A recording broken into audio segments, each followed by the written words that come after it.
this corner, one of the most resilient survivors in the world, the red kangaroo. With skills shaped by millions of years of evolution, this time it's brought a knockout punch, a devastating drought. As thousands succumb to dehydration and starvation, one remarkable kangaroo may be on the ropes. Can he make it through hell on earth? Or is this one fight even the red kangaroo can't win?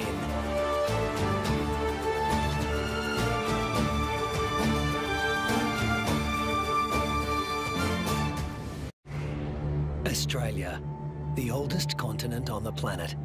Almost 3/4 of it looks like this. At its centre, it gets 5 inches of rain a year.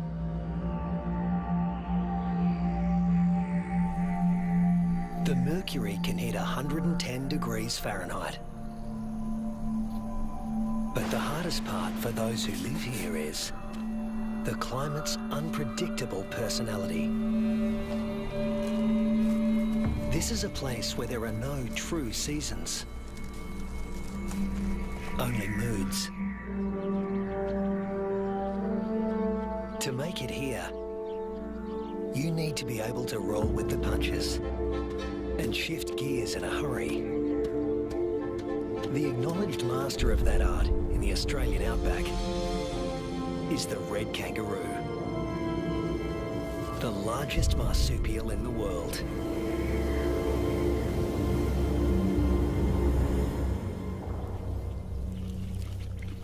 This female is pregnant. Red kangaroo females are almost always pregnant. They've evolved to adapt their reproductive systems to the unpredictable whims of the environment.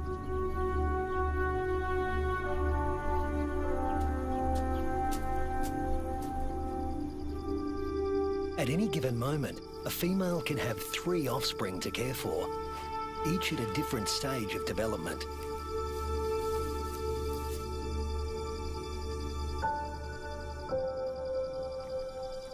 This is number 1, the peanut.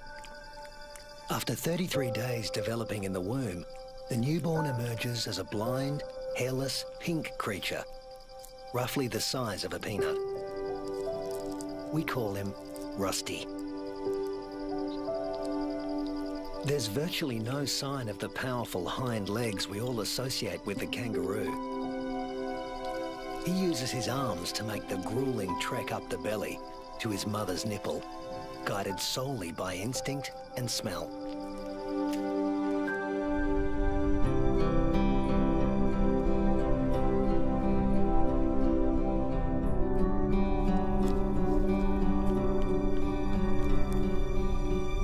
Almost immediately, the female goes into heat again, releasing hormones that stimulate ovulation. Once fertilized, the mother's endocrine system puts the development of this new embryo on hold. That's number 2. Its progress won't be kick-started again until the peanut reduces his suckling. Number 3 is the joey, who's spending some time suckling from outside the pouch and some out on his own in the big wide world.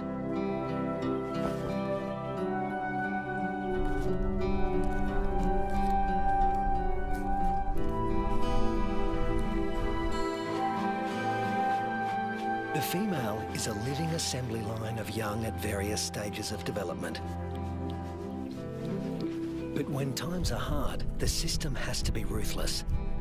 She will cut off nutrition to the peanut in her pouch, and when it dies, she'll restart the embryo's development to take his place.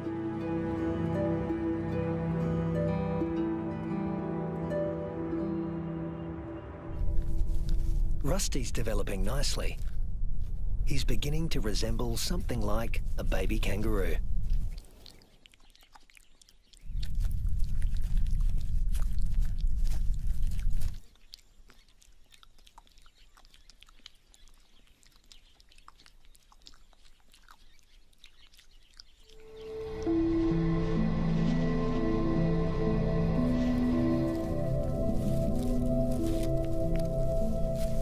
Now 3 months old, he can hear all the sounds of the world he'll soon be inhabiting. It's all so unfamiliar. It's not surprising he'd prefer to stay in the pouch for just a while longer.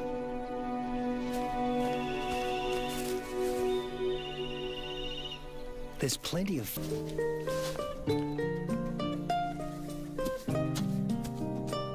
But Rusty's not the only one in the neighbourhood with a serious set of legs. An emu, the biggest native bird in Australia, announces his arrival.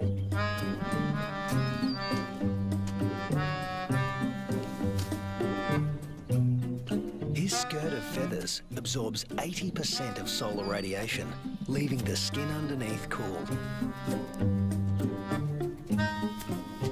And this dad needs a cool head. In the emu world, dads take on all parental responsibility. The chicks will be under his wing for 18 months. Not exactly the red kangaroo way. Males are pretty much deadbeat dads. They leave as soon as the young are conceived. Rusty also still relies on his mother for food and protection, so he tends to stay close. But apparently he's also got an independent streak. Maybe there's even more fun out there. Soon he leaves the rest of the mob and is in uncharted territory. Not a good place for a baby kangaroo to be.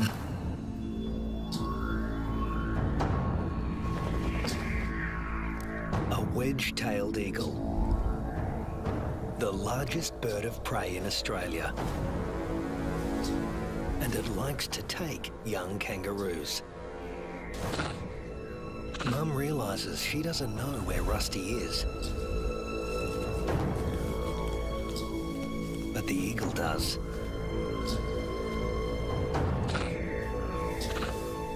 Rusty's big ears and instincts tell him something's not right, but he's too young and inexperienced to know what it is.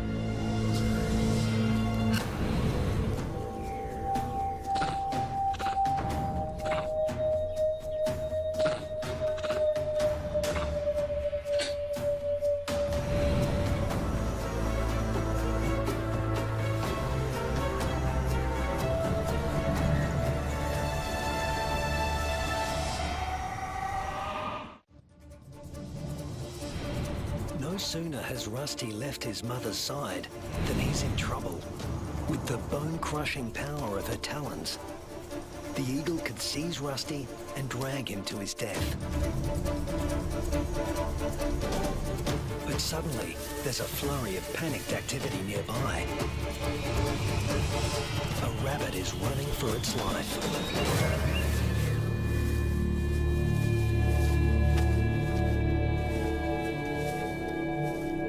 Luckily for Rusty, there was easier prey to be had. This time,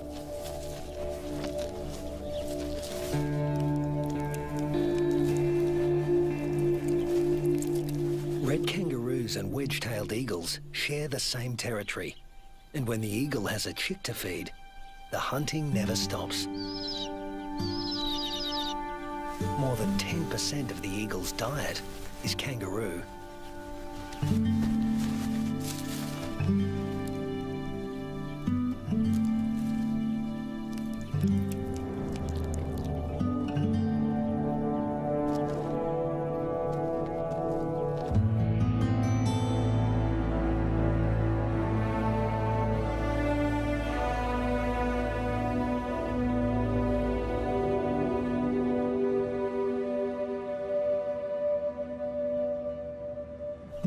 Rusty is now 8 months old and a full-fledged joey, a juvenile that spends all his time outside the pouch.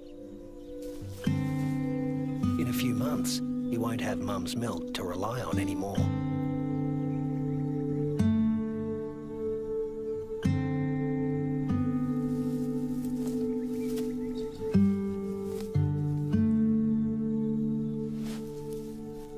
mother will start tapering off his milk supply because there's another bun in the oven and it needs the nutrition.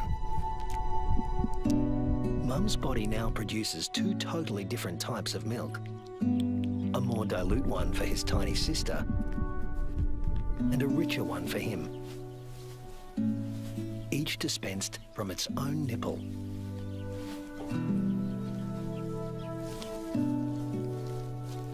But males like Rusty are about 10% larger at weaning than the average female and are heavy drinkers.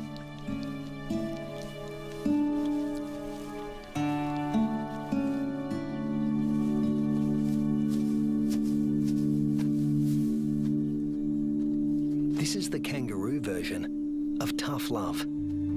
Rusty's mother cuts him off completely. Her milk is needed elsewhere. And Rusty is off to explore his wider world.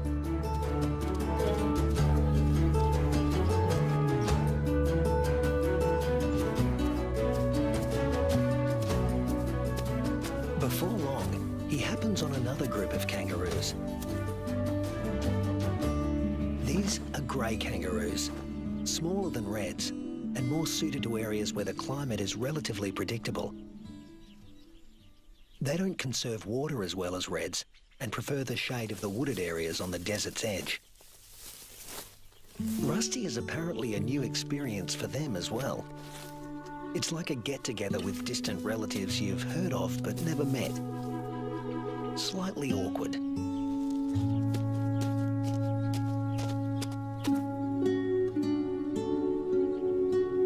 And here comes another branch of the family, wallaroos. Marsupials somewhere between red kangaroos and wallabies in size, who frequent the rocky outcrops looking for shade and water. If you live in a desert, water is a treasure, and its presence is never guaranteed. With no true seasons in this part of Australia, the only certainty is unpredictability. A waterhole is a gift from the heavens for many creatures. Emus, reds and wallaroos all gather to drink. But the relentless sun is turning the mud around the waterhole into clay, laying traps for the unwary. Rusty is not driven by the same intense thirst as his grey cousins. Reds have a kind of super kidney, which concentrates their urine, so they hold on to more water. While the greys have to drink more regularly. Their thirst sometimes drives them to unwise decisions.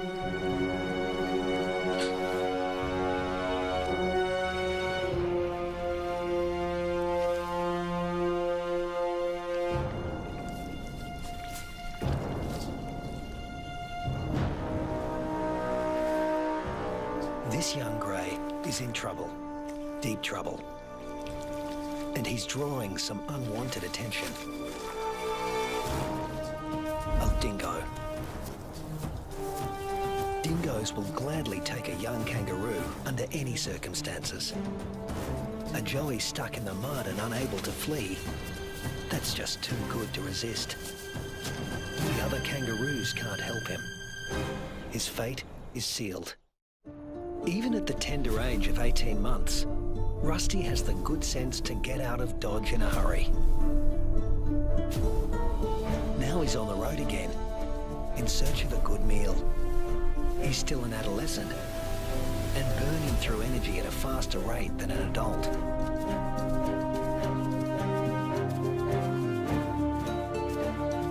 Kangaroo mobs can number in the hundreds, but this one is relatively small.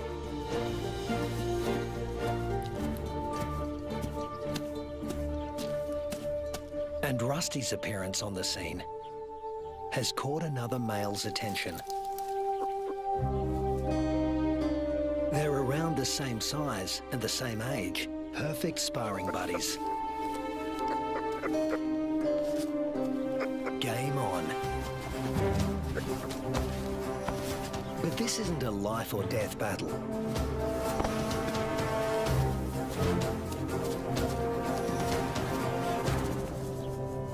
What they learn here will be crucial in later life, when the stakes are higher.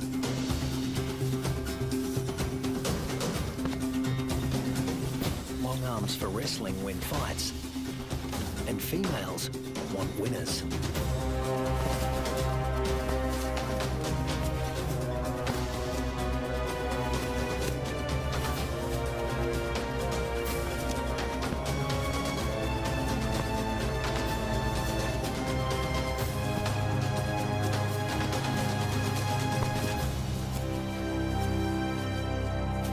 Rusty doesn't come out on top this time, but the boxing experience is invaluable. At this age, the learning curve for a kangaroo is steep and full of surprises. A sudden rustle in the dry grass spooks the gang he's hanging out with.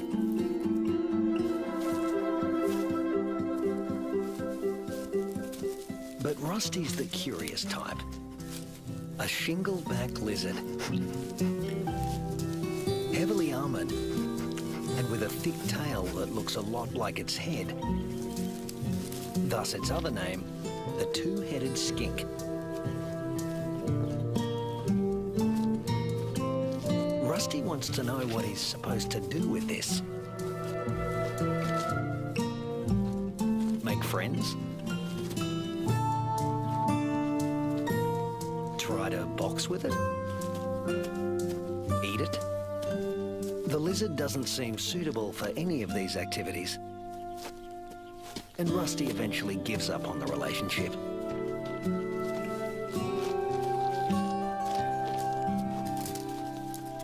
This part of the Central Australian outback has been hot and dry for weeks. The plants have been picked clean. When food sources dry up like this, red kangaroos are superbly adapted to survive. Still, even they can't live without water. But something is happening 100 miles away.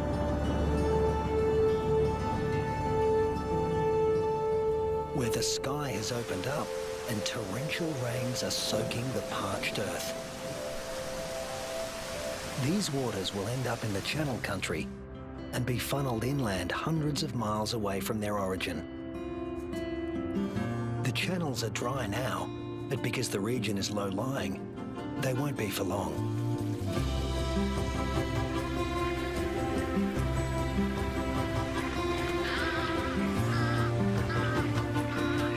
And what was once an arid wasteland begins to revive.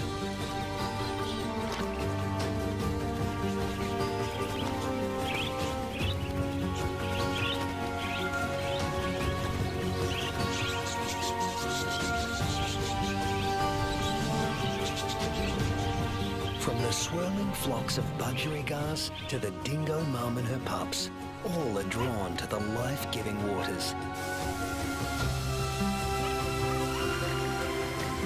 The young eagle flexes its new feathers, and a young kangaroo celebrates in her own playful way.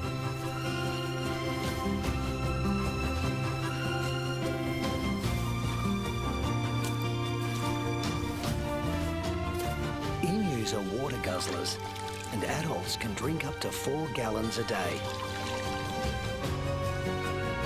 Like all emus, the chicks revel in a cooling bath.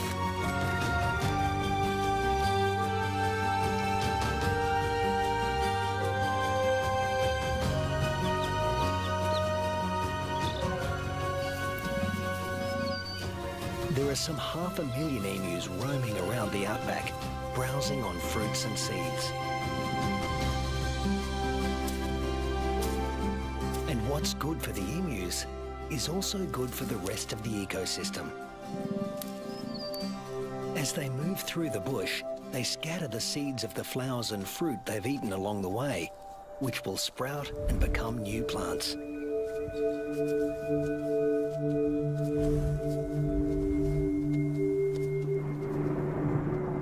The weeks turn into months. Rusty Red kangaroos are built to get where they want to go. Unfortunately, sometimes, especially when they're inexperienced, they get someplace they really don't want to be.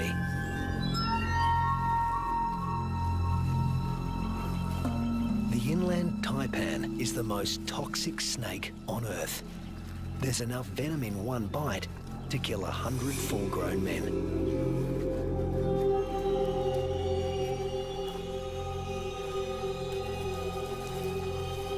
And it specialises in killing mammals. The Australian desert is the kingdom of the reptiles, but kangaroos know too well to leave all snakes alone.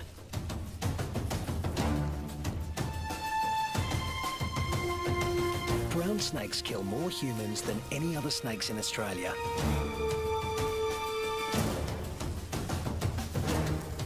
But it's not the biggest reptile in the neighbourhood. This is. The parenti, reaching 8 feet long, venomous and fast on its feet. A large parenti will eat a small kangaroo.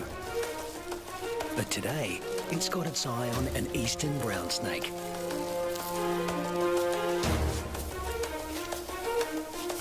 The forked tongue of the parenti follows the brown snake's chemical scent trail and leads him to an abandoned burrow. A burrow with only one entrance. With a parenti in the picture, a sanctuary can easily become a death trap.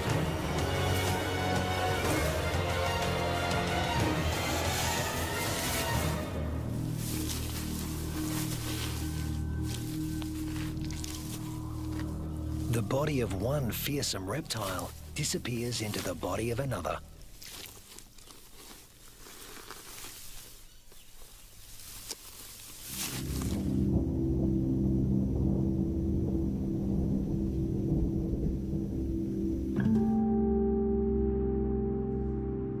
The months roll on, and Rusty has grown in both size and experience.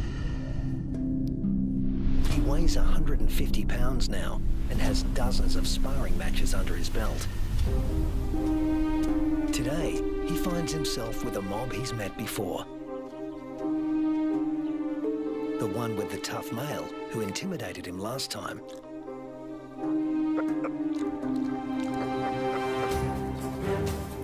But that was 5 years ago, and Rusty's not running away this time. Each tries to attack his rival's head. Each instinctively keeps his own head back out of range. Although highly ritualized, fights between dominant males can mean a future as king or a loner, depending on the outcome. Testicles can be retracted. Don't want those damaged. Rusty, with the darker fur, is putting up a good fight, but the alpha male is more experienced.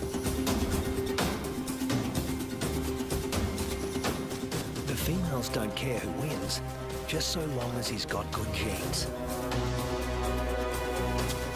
But Rusty is younger than his opponent and in top fighting form.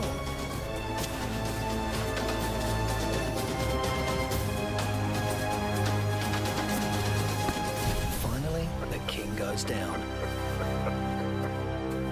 Now the mob is paying attention.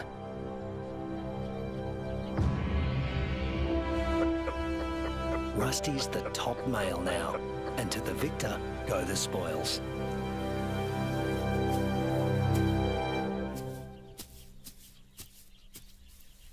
His first choice is this female, though he needs to give her urine the sniff test to make sure she's ovulating.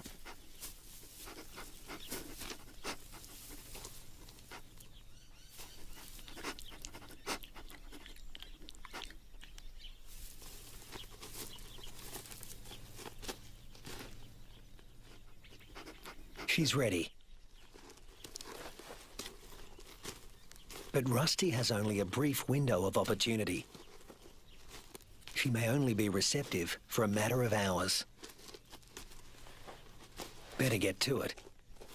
Mating doesn't take long, or wouldn't if there were only one female to consider. But Rusty's got miles to go before he sleeps. He's king kangaroo now, and in addition to regular mating duties, he'll have to fend off other young roos who'd like to knock him off his throne, just as he did his predecessor. But that's not all Rusty has to worry about. The temperature is soaring and the land is drying out. Evaporation is sucking the life out of everything, flora and fauna alike. You can never tell when the weather will change, only that it will. And that's the origin of some of the red kangaroo's most amazing adaptations. They're masters of heat regulation.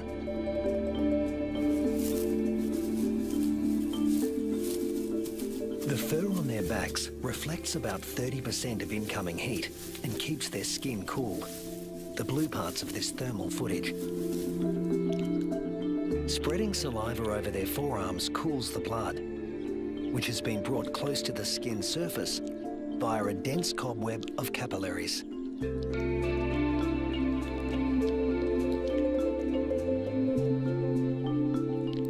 With temperatures simmering above 100 degrees for over a week, a third of the males have already become infertile.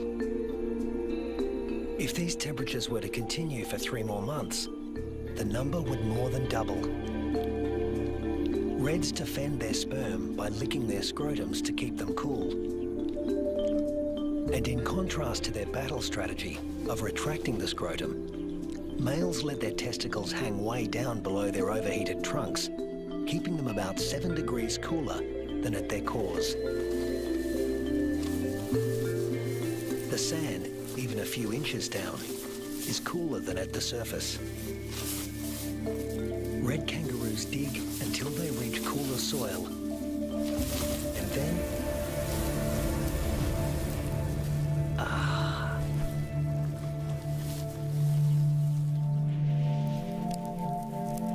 it hasn't rained in months now.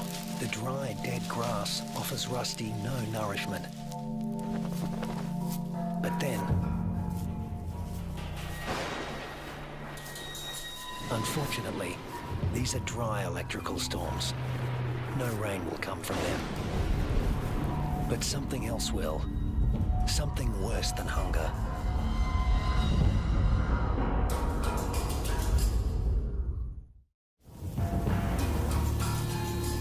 Lightning has ignited the dry grass of the outback. The kangaroos can easily outrun a grass fire. Almost 10% of arid Australia can burn like this in a single year. In a matter of hours, the fire consumes what little forage there is. Rusty has to move on. But there's really nowhere to go. Not this time. Parts of desert Australia are in the grip of a once-in-a-century drought, while heat waves smash temperature records.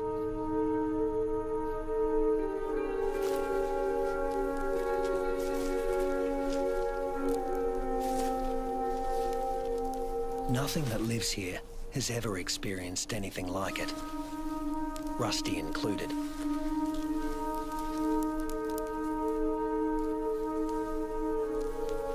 Some are suffering from severe malnutrition and dehydration. But if anyone can survive this, it's a red kangaroo. Human bodies are about 60% water. Rusty's is over 70%. Even in a heat wave like this, he can survive levels of dehydration that would kill most humans.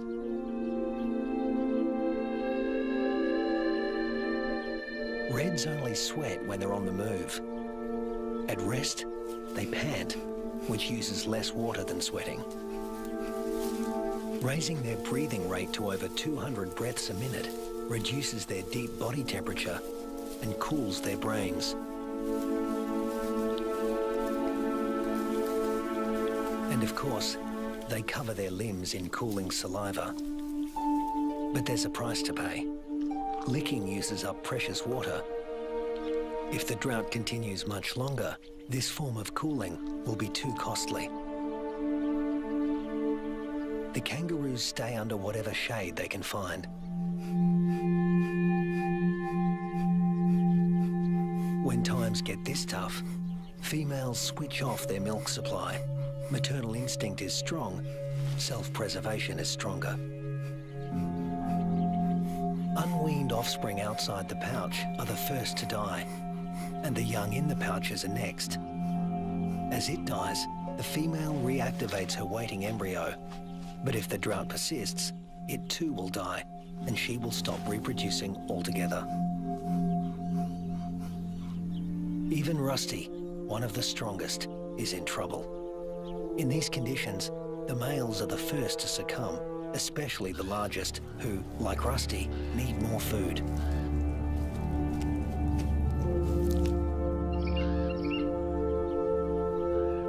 The demise of the red kangaroos is the wedge-tailed eagle's bounty.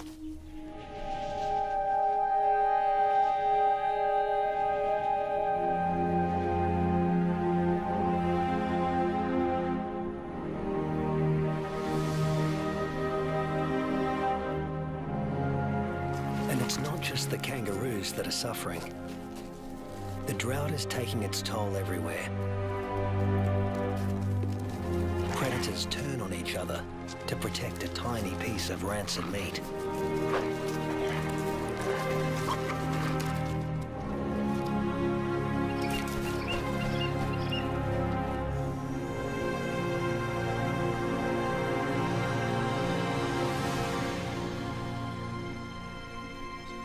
This is the last remaining waterhole.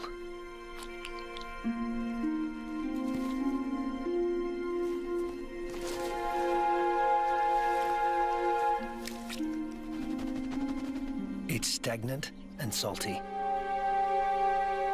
Ordinarily, the animals would never drink this water.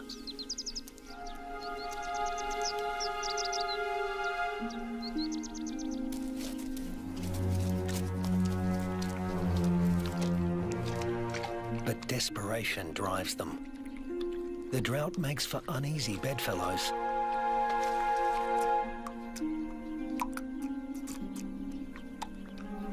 This is a sign of things to come.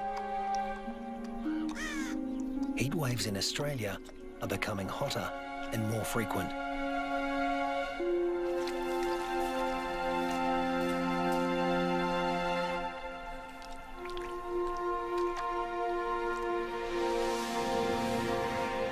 The intense dry heat continues and the casualties mount.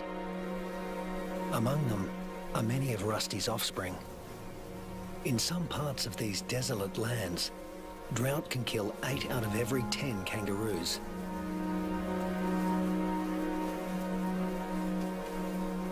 But Australia's desert inhabitants are a resilient bunch. After all, these may have been the hottest temperatures for the last 100 years. But these species have successfully weathered the climate for tens of thousands of years.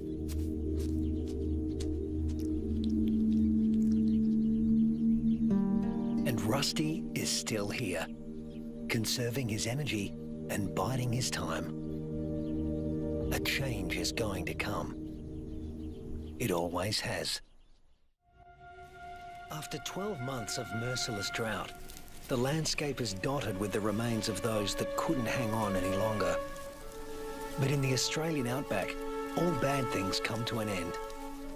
Eventually. Thunderclouds are gathering in the distance. Rusty seems to sense a change in the weather. Somewhere there is rain, and where there is water, there will also soon be food. He just has to get there.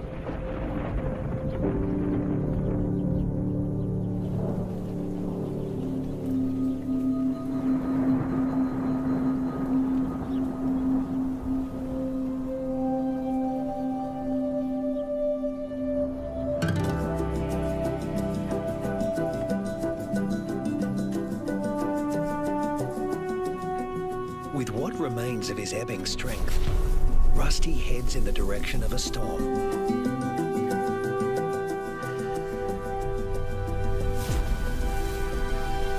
As do the other red kangaroos that have made it this far.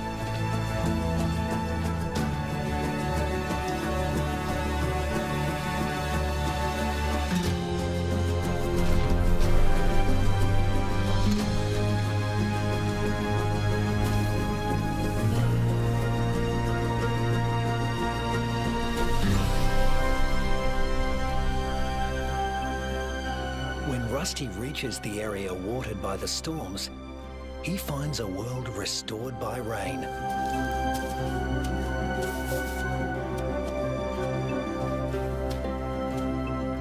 Plenty to eat, plenty to drink. You can almost see the relief and joy in their hopping.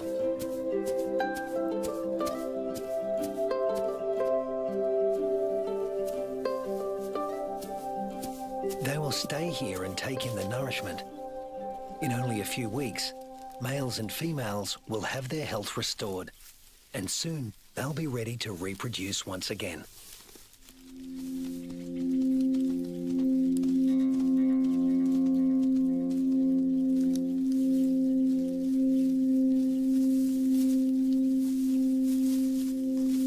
But before that can happen, they have to make it through this. A pack of hungry dingoes.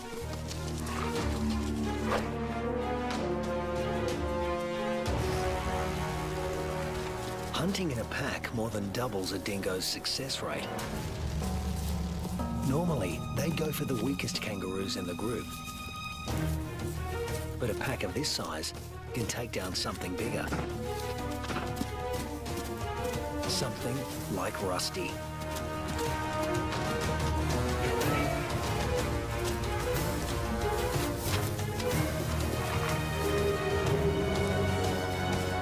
Luckily, his strength is completely restored, and he can travel at full tilt.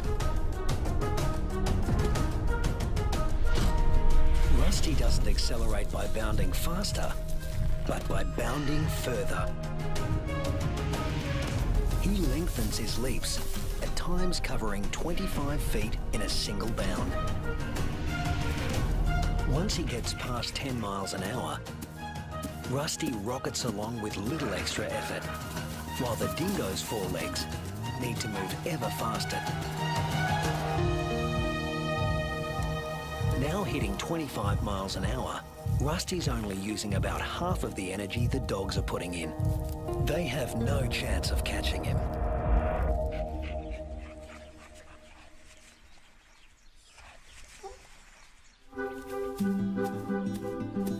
Now Rusty can turn his attention to replacing the offspring lost to the drought.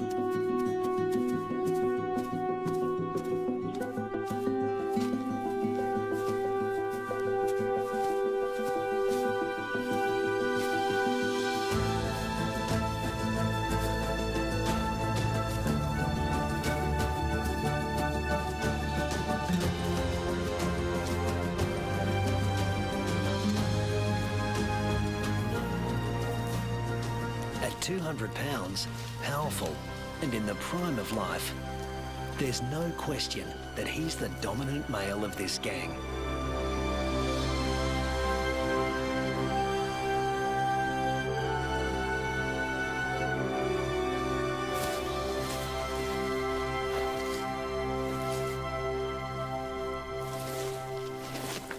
The young he fathers will need an advantage to survive a world as harsh and unpredictable as this one.